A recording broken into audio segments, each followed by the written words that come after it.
So thank you so much for having me. I'm really excited to be here. My name is Rifkin, and I work for the New York City Department of Education Office of Sustainability.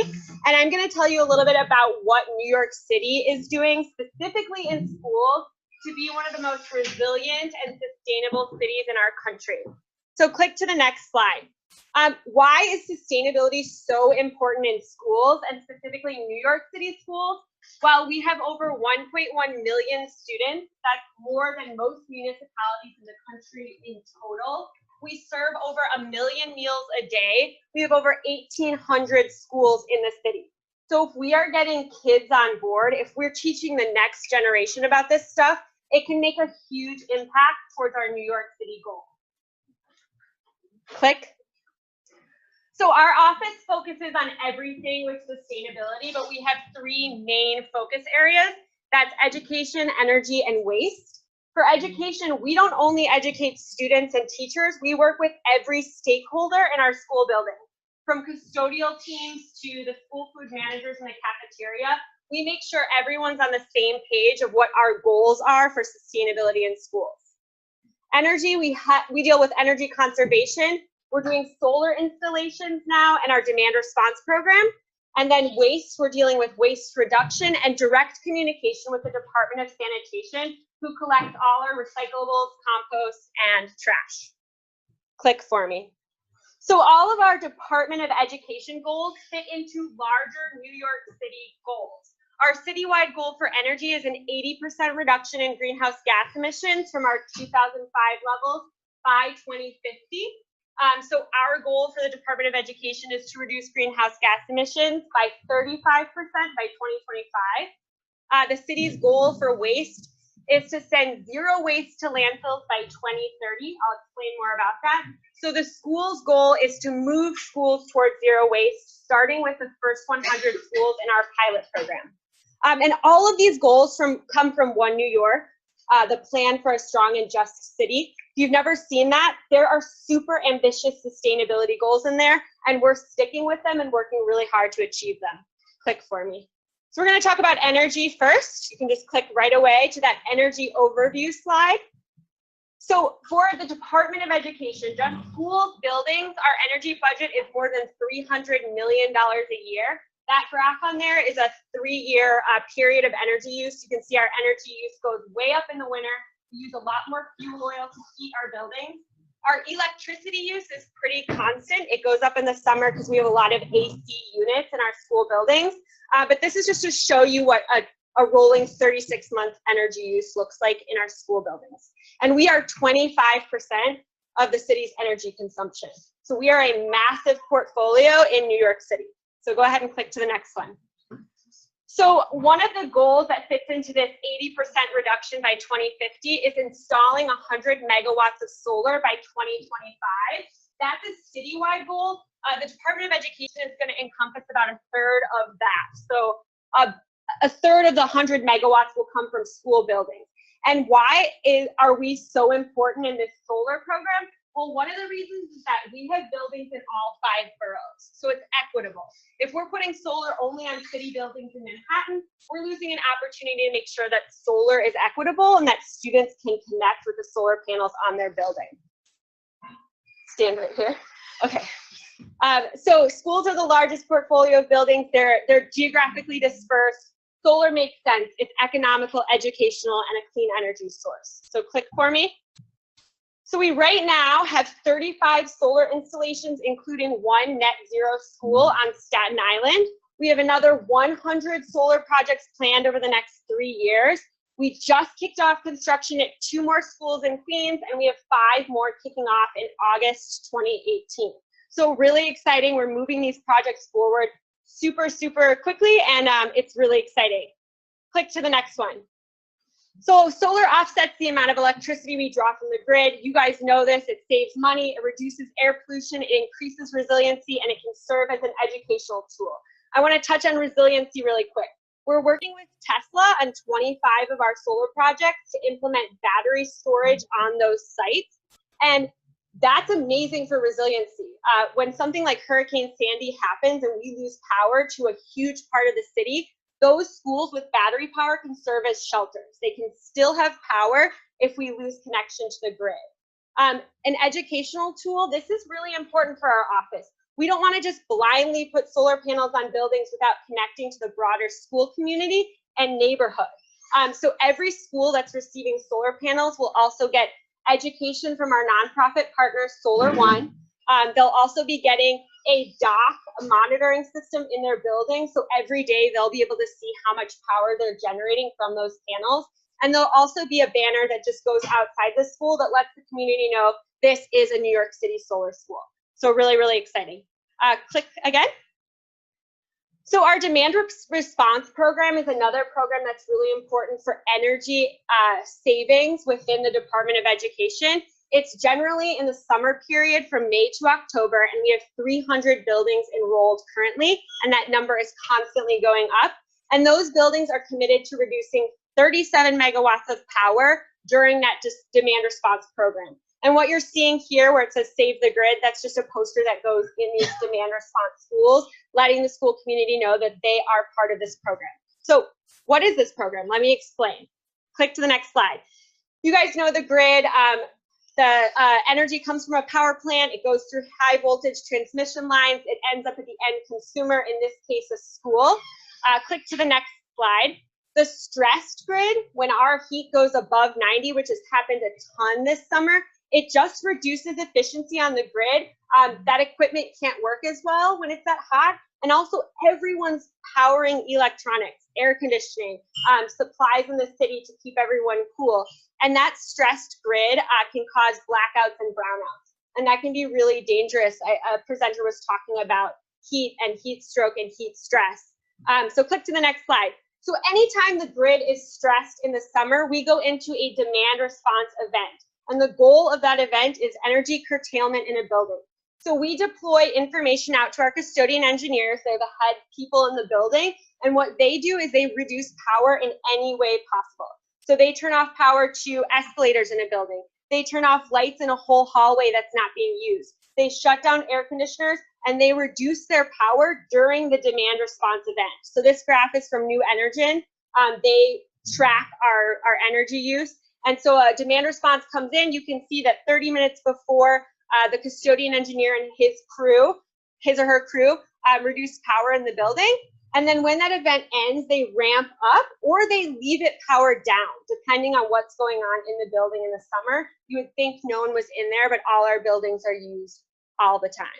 So we reduce our energy in the building to avoid blackouts and brownouts. What's great about that is we actually get revenue for the Department of Ed. So you can click to the next slide. So because we're saving the grid for the city, we're saving money, we get money back. This year we received $1.5 million that we're reinvesting in LED retrofits. We got $300,000 back for custodial budgets. So custodians got money back in their budget for specific sustainability projects.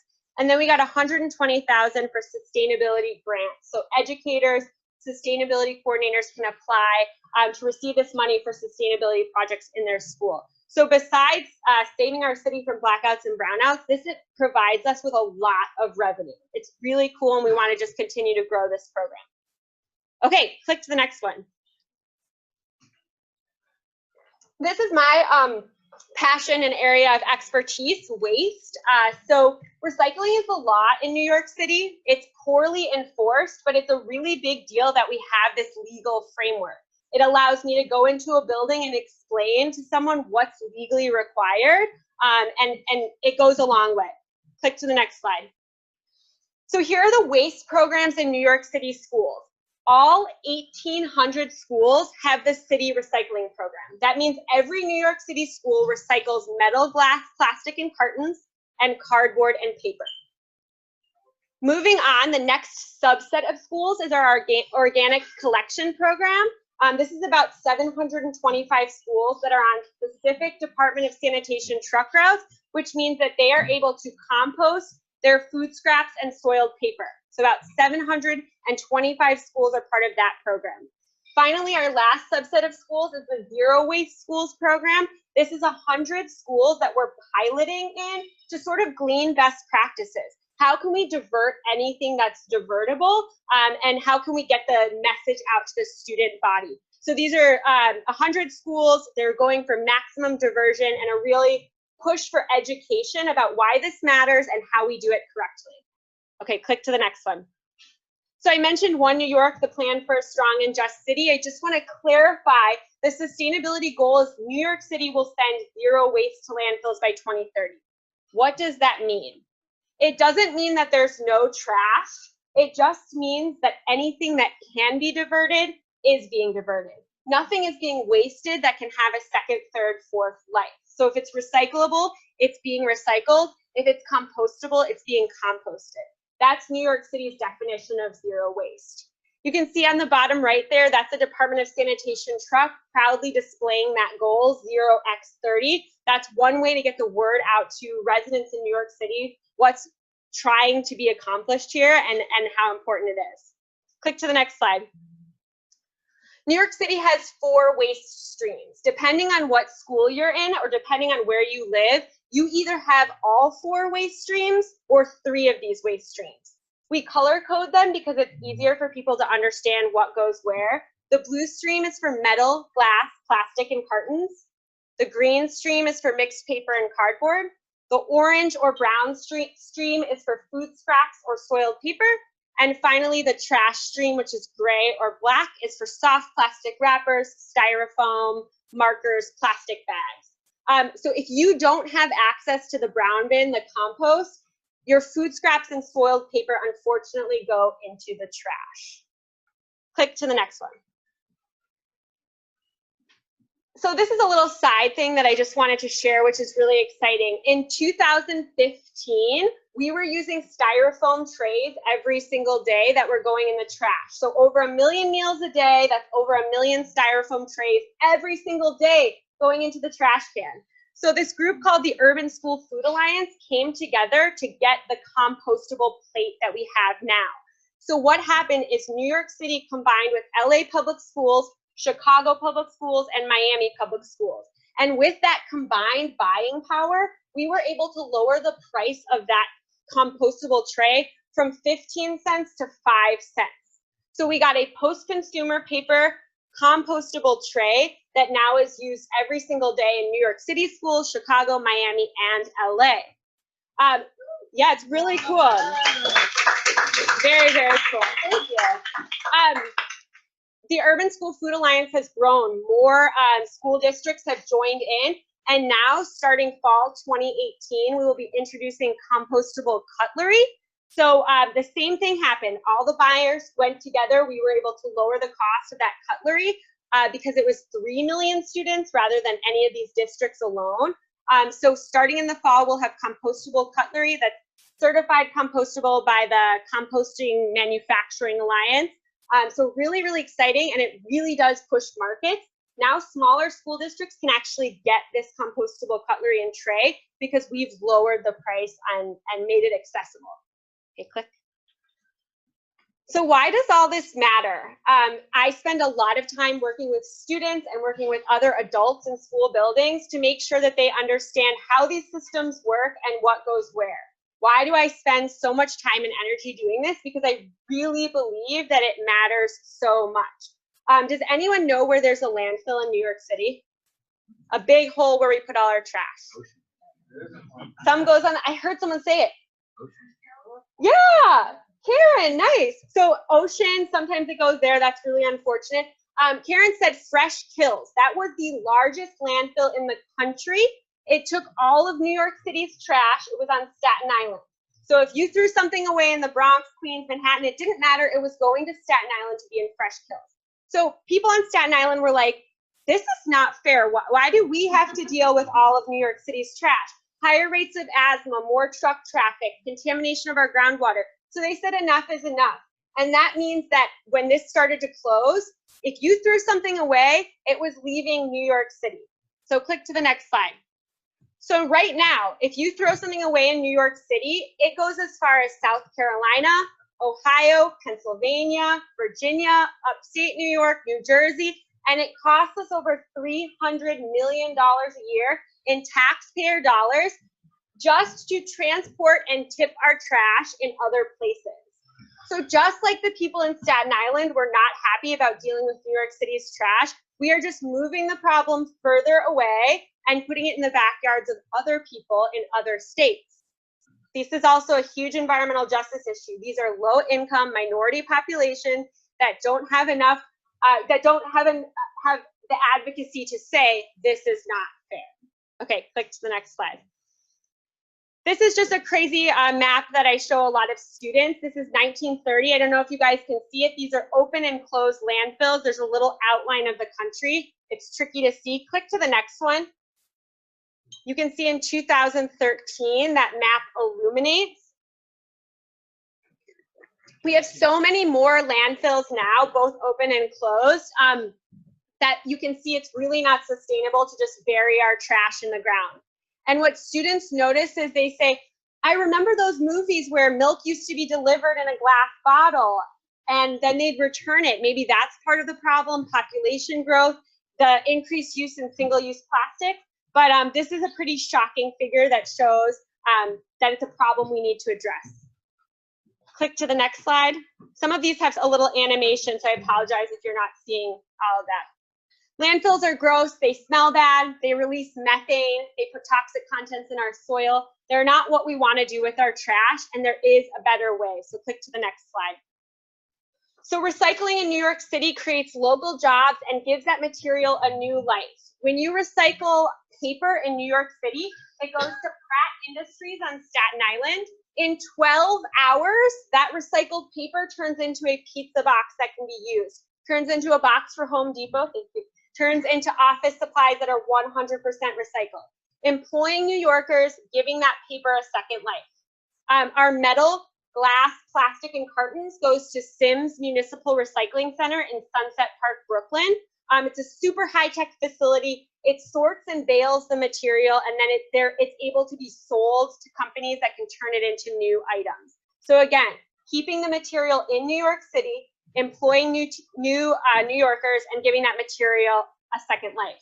Composting facilities, we go to Staten Island Composting Facility and then McEnroe Farms, which is just upstate. So our food scraps go there. They go into this amazingly fantastic machine called the Tiger, which sorts out any contamination, adds water, heat, and then they go into these windrows, and in about 90 days, we have a nutrient-rich compost that can be returned to school gardens, that can be returned to parks, that can be given out at our farmers markets in New York City. Okay, click to the next slide. This one has an animation, so if you're not looking on presentation mode, you might not see this. Really quickly, everything we use comes from our natural resources. Paper comes from trees, metal is mined, plastic comes from petroleum, glass comes from sand, and all of these things are logged, mined, drilled, and extracted.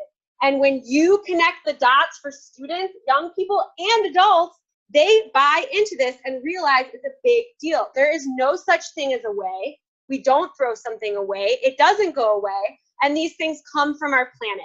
And when that is illuminated, you can see the wheels turning and the care and understanding of this being a huge issue. Okay, click again. So it's not just getting people to buy in and care and realize that this is such a big issue. We have to make sure that there are systems in place in our schools to make sure recycling can happen. So custodian staff by law has to provide labeled bins for teachers and students to sort their waste. Those need to be in the classroom, cafeteria, common spaces, and for their personal collection. So they need to be able to go to a room, and if they have separate streams of recycling, they need to be able to keep that material separate. So in these pictures, you can see different setups. They don't all have to look the same, but they have to be labeled, and people have to be able to understand what goes where. Next slide. So this is what we don't want to see in a cafeteria. These are lone bins. If we see lone bins, regardless of if they're labeled as recycling bins, that material is going to end up being thrown away in the trash. We want to have sorting stations. Thank you, all crews. Click to the next one. Last summer, we made sure every New York City school had a recycling sorting station. So you can see here, this is what our standard cafeteria sorting station looks like. Students pour out their liquids, recycle their carton and hard plastic, throw away their soft plastic wrappers, and then compost their napkins, food scraps, and tray. And now, next year, they'll be able to compost their cutlery as well. Click. If we have amazing sorting in a building and then there's a massive pile of trash on the curb, all our work is for nothing because it's going to be collected as trash. So we work with custodial staff to make sure that they're following their specific collection schedule and then making sure their curb looks organized. So when the Department of Sanitation comes to collect, they know what's going where. You can see those brown bins in the middle are for our compost. You can see paper on the left-hand side and trash on the right. Every school has a unique collection schedule based on their location. So we really make sure that that's illuminated and that custodial staff knows what they need to put out when. Okay, this one you need to have it on presentation mode in order to see, because there's a couple little like animations of data. So if you can see, you should be able to see the pie graph right now. Thanks. Okay, so this was from the Department of Sanitation School Waste Summary in 2017. And as you can see, over 86% of what comes out of a school is recyclable or compostable. Pretty incredible. 51% is organic, suitable for composting. 35% is recyclables. Click to the next slide. The problem is that we do not have that level of sorting in our schools at this point. So you can see in this graph, you're seeing that we have really low capture rates of metal, glass, plastic, and cartons. So let's look at the first one, beverage cartons. 11.8% were in the right bags, ready to be recycled. The other 88.2% of that stream was either in trash or paper. So what this is telling me is we have a long way to go in making sure that these materials are separate and ready to be recycled. Next, same thing's true of paper, a little bit better capture rates, but we want to make sure that we're getting the word out with education, with information and trainings, so we can get our recycling rates up in schools.